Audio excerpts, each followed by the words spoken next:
উঠেছি অনেকক্ষণ ব্রাশ করে তারপরে মাকে বললাম, মা আমি একটু বারান্দা থেকে ঘুরে আসি। তো মা বলছে ঠিক আছে বাবা যাও। তো সেই জন্য আমি একটু বারান্দায় আসলাম বাইরেটা একটু দেখতে। শুভ সকাল আমার প্রিয় বন্ধুরা, এশা লাইফস্টাইলে তোমাদের অনেক অনেক স্বাগত, অনেক ভালোবাসা। তোমরা সবাই কেমন আছো? আশা করি যে যেখানে আছো ভালো আছো, সুস্থ আছো। আমরা ভালো আছি। আজকে হচ্ছে বুধবার আর এখন বাজে 9টা 5। নতুন দিন, নতুন সকাল, তোমাদের সঙ্গে নতুন একটা ভিডিও শুরু করলাম বন্ধুরা। সকালবেলায় এই যে দেখো একটু বারান্দাতে ঘোরাফেরা করলে এত ভালো লাগে। আর যদি একটু হালকা হালকা হাওয়া থাকে তাহলে কি বলো তো, ঘরের মধ্যে না গরম লাগে বেশি, বারান্দায় আসলে সে হাওয়াটা খেলে মনটা অনেকটাই ভালো হয়ে যায়। তো এইদিক ওইদিক একটু ভালো করে তাকিয়ে দেখলাম, বেশিক্ষণ তো থাকতে পারবো না, ব্রেকফাস্ট করতে হবে। তো সেই জন্যই চলো আজকে কী সুন্দর রৌদ্র উঠেছে, এই যে দেখো। তো সারাদিন কী করছি না করছি সঙ্গে থাকো, আশা করি তোমাদের খুব ভালো লাগবে। রৌদ্রটা দেখো একদম ঝলমলিয়ে রৌদ্র উঠেছে। আর আজকে গরমটাও বেশ পড়বে, কারণ সকাল থেকে সেটাই বোঝা যাচ্ছে, প্রচণ্ড গরম সকালেই লাগছে। সারাদিন তাহলে কতটা গরম থাকবে। তো যাই এখন ঘরে যাই। ঘরে গিয়ে মা রান্না বান্না করছে, একটু ওখানে বসে দেখি। আর মা যখন মানে হাতে একটু কাজটা কম থাকবে, সকালবেলা তো কাজ বেশিই থাকে, তারপরে আমাকে মা খেতে দিয়ে দেবে। তো সেই জন্যই আমি গাড়ি চালিয়ে এই যে ঘরে চলে আসলাম। আর সকালবেলায় যে তোমাদেরকে বললাম যে সকালবেলা এসে আমি চশমাটা আগে পরে নিই, তোমরা তো জানোই, কারণ সকালবেলা চশমা না পরলে আমার মানে নড়াচড়াই আমি করতে পারি না, এতটা অসুবিধা হয়। তো সেই জন্যই তো চলে আসলাম। মা রান্না ওইদিকে বসিয়ে দিয়েছে। তোমার হচ্ছে কী কী রান্না করবে সেটাও দেখাবো। তো টেবিলে হচ্ছে জলের বোতলে, যেটা আমি মানে ব্রাশ করে বোতলটা নিয়ে যাই, সেটাও রেখে দিয়েছি। তো এদিকে মা দেখছি ডাল সম্বারে দিল, মানে আজকে ডালে না সজনে ডাঁটা, তারপরে একটু ঝিঙে এগুলো দিয়ে ডাল করেছে। এরকম না সবজির ডাল কারা খেতে মানে তোমরা কারা কারা খেতে ভালোবাসো অবশ্যই জানিও। আমার তো বেশ ভালো লাগে ডালের মধ্যে সবজি দিলে। এদিকে পটলটা ভেজে নিচ্ছে, ওইদিকে ডাল হয়ে গেছে ঠাকুরের জন্য, বাটিতে তুলেও রেখেছে। আর এইদিকে হচ্ছে আলু পটলের রসা করবে, সেই জন্য পটলটা আগে ভেজে নিল, তারপরে আলুটা সেদ্ধ করে রেখেছিল, আলুটা দিয়ে আরেকটু ভাজা ভাজা করে এখন এই যে মশলাটা দিয়ে দিল। মশলা আদা বাটা, জিরে বাটা, লঙ্কা বাটা, এই মশলাটাই আমরা খাই, তোমরা তো জানোই, আমি প্রায় দিনই তোমাদের বলি রান্নার সময়। তো এই মশলাটাই দিয়ে একটু ভালো করে কষিয়ে কষিয়ে রান্না করে এখন এই যে পরিমাণ মতো জল দিল। ডালের সাথে না আলু পটলের রসা খেতে খুবই ভালো লাগে। তো সেই জন্য আজকে ডাল করেছে, সেই জন্য আলু পটলের রসাটাও করেছে। যেহেতু এখন পটলটা ভালো পাওয়া যায়, আর জানো তো সব রকম সবজি আমরা খেতে পারি না, অনেক সবজিতে অনেক রকম মানে নিষেধ থাকে আমাদের। তো সেই জন্যই আর কি। তো জানালাটা খুলে দিলাম, জানালাটা খুলে দিলে বেশ মানে হাওয়া আসবে। তো যাই হোক, একটু শুয়েছিলাম, তো মা আমাকে বসিয়ে দিল, টকটাও দিয়ে দিয়েছে, এখন হচ্ছে খেতে দেবে।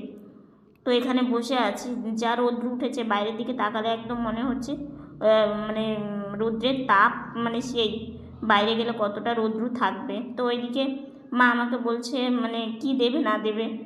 তো আমি বললাম ঠিক আছে, তুমি সব কিছু দিয়ে দাও, ডাল সবজি সব কিছু দিয়ে দাও, তাহলে ভালো হয়। তো এই যে এখানে আমি একটু বসে আছি আর বাইরের দিকে তাকিয়েই বসে আছি। আজকে জানো তো সকালের দিকটা হাওয়া ছিল, কিন্তু দুপুরের পর থেকে না আর একটুকু হাওয়া নেই। গরমটা বেশ পড়েছে, কারণ কি বলতো এই কয়েকদিন এতটা গরমও ছিল না, যেহেতু বৃষ্টি বৃষ্টি ওয়েদার ছিল। তো এই যে দেখো মা আমাকে খাবার দিয়ে দিয়েছে, আর আলু পটলের রসা আর হচ্ছে সজনে ডাঁটা। খাওয়া দাওয়া করে বাবার সাথে একটু বাইরে গিয়েছিলাম, কিন্তু বেশিক্ষণ থাকতে পারিনি, এত রৌদ্র উঠেছে, প্রচণ্ড গরম লাগছিল। তো তাড়াতাড়ি করে চলে এসেছি। শীতের দিনটা ভালো ছিল, রোদ্রে ঘুরে আরাম ছিল। বিকেলেও বেরোনো যায় না, বিকেলে অনেক কাজ থাকে, তো সেগুলো করে আর বাইরে বেরোনোর সময়টা হয়ে ওঠে না। তো সেই জন্য আমার ঘোরাটা এখন আরও হয়ই না, জানো তো, কারণ দেখো নিজে নিজে পারি না, সেই জন্য আরও একটা অসুবিধে। আর মায়ের সারাদিন টুকটাক কাজ থাকে। তো যাই হোক, ভিডিও মানে এখানে বসে ভিডিও এডিট করলাম, এডিটটা কিছু মানে হয়েছিল না, কিছুটা করে রেখেছিলাম, কিছুটা এখন করে ভয়েস ওভারটা দিলাম, ভয়েস ওভার দিয়ে এখনও আরেকটু কাজ আছে সেটা করব। তো এদিকে চোখের ড্রপটা একটা বাড়তি কাজ মনে করে করে দিতে হয়। তো এখন গিয়ে আবার চোখে ড্রপ দিব, তারপরে একটু রেস্ট নিব, তারপর আরেকটু কাজ আছে ভিডিও সেটা করব, তারপরে স্নানে যাব। স্নানটা একটু দেরি করেই যায়, কারণ মায়ের কাজগুলো মানে সেরে নিয়ে তারপরে আমাকে স্নানে নিয়ে গেলে মারও সুবিধা হয়, আমারও সুবিধা হয়। তো যাই হোক, সেই ফাঁকে আমি ভিডিওর কাজটা করে নিতে পারি, যেহেতু আমি একা একা কিছু করতে পারি না। তো এইদিকে জানো তো একটা মানে চিন্তা করছি, সেটা হচ্ছে কি আমার এই চোখের ডাক্তার দেখানোর 1 মাস আর কয়েকদিন গেলে কমপ্লিট হয়ে যাবে। কিন্তু আমি এখন ভাবছি আমি যাব কীভাবে। গেলাম, দেখলেই তো লিফটে আটকা পড়েছিলাম, কতক্ষণ আমার যে কী কষ্ট হচ্ছিল, যেহেতু নিজে হাঁটা চলাফেরা করতে পারি না। তো সেই জন্য একটা খুব মানে ভয়ের ব্যাপার। তো কিভাবে যাব, আবার যদি ওরকম হয়, মানে এই একটা ভয় কাজ করছে। তারপরে হচ্ছে চোখটা না দেখালেও হবে না, কারণ চোখটা তো আমার মানে শুধু যে দেখার প্রবলেম সেটা তো না, আমার ডান চোখে লেজার বসানো আছে। ডাক্তার নিজেই বলেছে 1 মাস হয়ে গেলে আরেকবার কিন্তু দেখিয়ে নিয়ে যাবে। তো আমার এখন মানে ভাবছি যে ডাক্তারের সাথে কথা বলে, ডাক্তার যদি অন্য কোথাও বসে আর কি, সেখানে দেখাবো। তো সেটা নিয়ে আমি অনেকটা টেনশনে আছি। তারপরে আরও একটু টেনশনে আছি কি, একটু চাপ মানে কিছুটা মাথার মধ্যে একটা চাপ আছে আর কি, সেটা হলে অবশ্যই তোমাদেরকে জানাবো। আগে হোক, সেটা নিয়ে একটা আছি। তারপরে তো এটা ওটা তো আছে। কানের ডাক্তার দেখাতে যাবো জন্য মানে একটু ইয়ে করে রেখেছিলাম, সেটা মোবাইলের পিছনে দিতে হয়েছে আমাকে, মানে ওই যে ব্যাটারিটা চেঞ্জ করলাম। তো সেই জন্য কানের ডাক্তারটা আমি দেখাতে পারিনি। বুঝতে তো পারো, যে কোনো কিছু করতে গেলে টাকা ছাড়া কিছুই হয় না। তো দেখাবো, আগে চোখটা 1 মাস হয়ে গেছে, চোখটা আগে দেখিয়ে আসি, তারপরে কানের ডাক্তারটা একটু দেখাতেই হবে। মাঝে মাঝে প্রবলেম হয়, আর প্রবলেম নিয়ে বসে থাকাটা মানে খুবই খারাপ। কিন্তু কি করব বলো, পরিস্থিতি মানুষের সব সময় সমান যায় না। তো সেই জন্যই আর কি। তো যাই হোক, এখন যাই একটু মানে বিছানাতে উঠে একটু শুয়ে থেকে রেস্ট নিই, মানে মাকে বলবো এখন একটু বিছানাতে উঠিয়ে দেবে। তো গাড়িটা একটু এগিয়ে নিয়ে যেতে হবে তা বিছানার কাছে, তারপরে মা আমাকে উঠিয়ে দেবে। আজকে ঠাকুরের এই ড্রেসগুলো কেচে দেওয়া হয়েছে, দেখো কেচে মা মেলেও দিয়েছে। এখানে হাওয়াতেই শুকিয়ে যায়, রৌদ্র না থাকলেও কোনো ব্যাপার নেই, কিন্তু মানে হাওয়াতেও শুকিয়ে যায়। তো প্রত্যেকটা ড্রেস কেচে দেওয়া হয়েছে, দেখো এই দেখো। আর এই যে গাছ, বেশ রৌদ্র উঠেছে, দেখেছো রৌদ্র কি তেজ, সেই রৌদ্র আর গরম পড়েছে আজকে, বুঝলে। শুকিয়ে যাবে বিকেলের মধ্যে জামা, এই ঠাকুরের সব ড্রেসগুলো মানে ড্রেস বিছানা এগুলো সব শুকিয়ে যাবে। একটু শুয়েছিলাম, উঠেই বারান্দায় চলে এসেছি। কি কারণে তোমাদের বলছি, এই যে দেখো বারান্দায় এসে বসে আছি, আর এই যে দেখো অনেক লোকজন দেখতে পাচ্ছ। আর এই যে ঠাকুর, মানে আজকে আমাদের পাড়ার দেল ঠাকুর বের করলো, মানে পাট ঠাকুর বের করলো। তো দেখো দুদিকে পাখা দিয়ে ঠাকুরকে হাওয়া করছে, আর কত লোকজন, মানে পুরো পাড়ার লোকজন এক হয়েছে, আর ঠাকুর স্নান করাতে নিয়ে যাচ্ছি। সবাই সেজে গুজে, এই যে দেখো সবাই সেজে গুজে, কি ভালো লাগে না এরকম মানে ঠাকুরের সাথে যেতে, খুবই ভালো লাগে। তো নদীতে যাচ্ছে স্নান করাতে। আর জানো তো প্রথমবার এবার ডিজে নিয়ে এসেছে, এই বড় গাড়ি করে, আমরা বসে বসে দেখছিলাম। এত মাথা যন্ত্রণা করছে কি বলবো তোমাদের। ওই যে আমার মনে হয় রৌদ্রুতে বেরিয়েছিলাম একটু, সেই জন্যই হয়তো আজকে রৌদ্রটা খুব বেশি উঠেছিল। তো মানে মাথা যন্ত্রণার জন্য শুয়েই ছিলাম। আজকে থেকে আমাদের পাড়ার দেল মানে বের করলো, দেলের ঠাকুর আর কি, পাট ঠাকুর। তো সেই ঠাকুরকে আজকে স্নান করাতে নিয়ে যাওয়া হলো। তো আজকে থেকে শুরু হলো আর কি। তো এখন পাড়ায় ঘুরবে, তারপরে হচ্ছে মানে এই কয়েকটা দিন বেশ ভালোই যায়। তারপরে আমাদের জায়গা থেকে আর এক জায়গায় ঠাকুর আসে, সেই ঠাকুর হচ্ছে থাকে যাওয়ার দিন। এর আগের বারও আমি তোমাদের সাথে শেয়ার করেছি, খুব সুন্দর লাগে আর কি। দেখো ঠাকুর মানে একটা আনন্দ, তাই না? তো সবাই সাজুগুজু করে তারপরে ডিজে বক্স, তারপরে বাজনা সব কিছু নিয়ে সব ঠাকুর স্নান করাতে নিয়ে গেছে।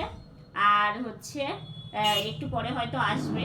তো ভাবলাম একটু ক্যামেরাটা অন করে তোমাদের সাথে কথা বলি, না হলে পরে আর বলতেই পারবো না, প্রচণ্ড আওয়াজ, মানে আমার কথা থেকে তোমরা আওয়াজটাই বেশি পাবে। তো এখন হচ্ছে একটু বসে থাকবো।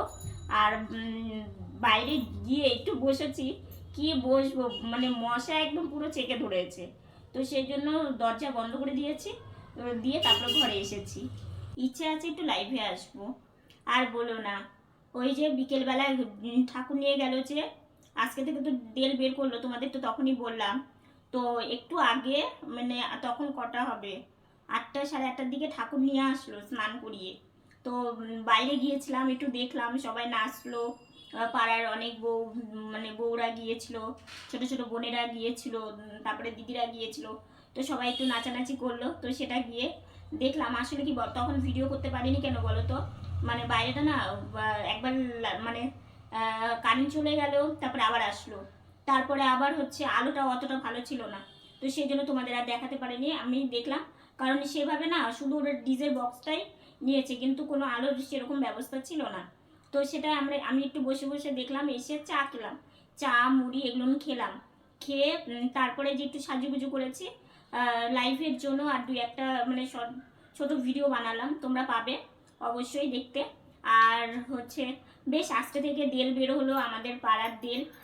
মানে এখন মানে কয়েকদিন পাড়া পাড়ায় ঘুরবে, তারপর ওরা বাইরে যাবে। মানে এই চৈত্র মাসের এই যে মানে এই কয়েকটা দিন, বুঝলে তো, একদম লাস্ট অব্দি একটা বিখ্যাত আর কি।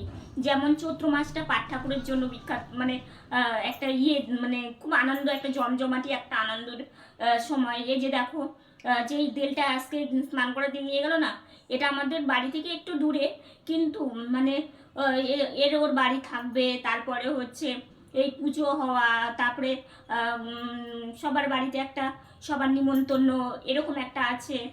তারপরে আগে তো কত কিছু হতো, তারপরে এই যে তারপরে হচ্ছে এই দুর্গা সাজাবে, শিব পার্বতী সাজাবে, মানে সব কিছুরই একটা মানে কি বলবো, একটা আলাদা একটা আনন্দ। তো যাই হোক, নিজেরা করতে না পারি, একটা কথা কি, নিজেরা করতে পারি না, নিজেরা হয়তো যেতে পারি না। দেখো পাড়ার সবাই গেছে, আজকে আমরা ভালো হলে আমরাও যেতে পারতাম, তাই না? কিন্তু আমাদের তো সব জায়গায় যাওয়া সম্ভব না, তোমরা তো জানোই। আর হচ্ছে একটা কথা কি, এটা একটা আনন্দ, হ্যাঁ এটা একটা আনন্দ, সবাই মিলে একটা এক হওয়া, সবার সাথে সবার কথাবার্তা, গল্প সল্প, নাচা, এগুলো একটা একটা আনন্দই একটা। তো দেখো আমরা যেতে না পারি, বারান্দায় বসে একটু দেখলাম, সবাই নাচলো, জমজমাটি নাচ হলো, তারপরে তারপরে সাথে সবার সাথে একটা কথাবার্তা, এই তো হচ্ছে ব্যাপার। তো সবার বাড়ি বাড়ি আসে, তো দেখা যাক কবে আসে না আসে। আবার বাইরে থেকে ওই যে তোমাদের তখন বললাম যে একটা ঠাকুর আসে, ওইটাও আসবে মনে হয় শুক্রবারে। আমার দিদির বাড়ি, যে দিদি ছেলের বিয়ে হলো সেই দিদির বাড়িতে থাকবে আর কি, না সামনের শুক্রবারে যতদূর সম্ভব আর কি, দিদি সেটাই বললো। দিদি আরেকজনকে নিমন্ত্রণ বাড়িতে গেল, তো দিদির সাথে কথা মানে হয়েছিল। আর একটা জিনিস তোমরা জানতে পারবে, সেটা ভিডিও সেদিনই অবশ্যই জানাবো তোমাদেরকে। তো যাই হোক, আজকের ভিডিওটা মানে এতটুকুনি রাখছি, আজকের ভিডিওটা এতটুকুনি। ভিডিওটা ভালো লাগলে লাইক কমেন্ট শেয়ার করো, আমার ভিডিওটি যদি নতুন দেখে থাকো সাবস্ক্রাইব করে পাশে থাকা বেল বাটনটা অল করে দিও। তো বন্ধুরা তোমরা ভালো থেকো, সুস্থ থেকো, সাবধানে থেকো, দেখা হচ্ছে নতুন একটা ভিডিওর সঙ্গে। আজকের মতো গুড নাইট।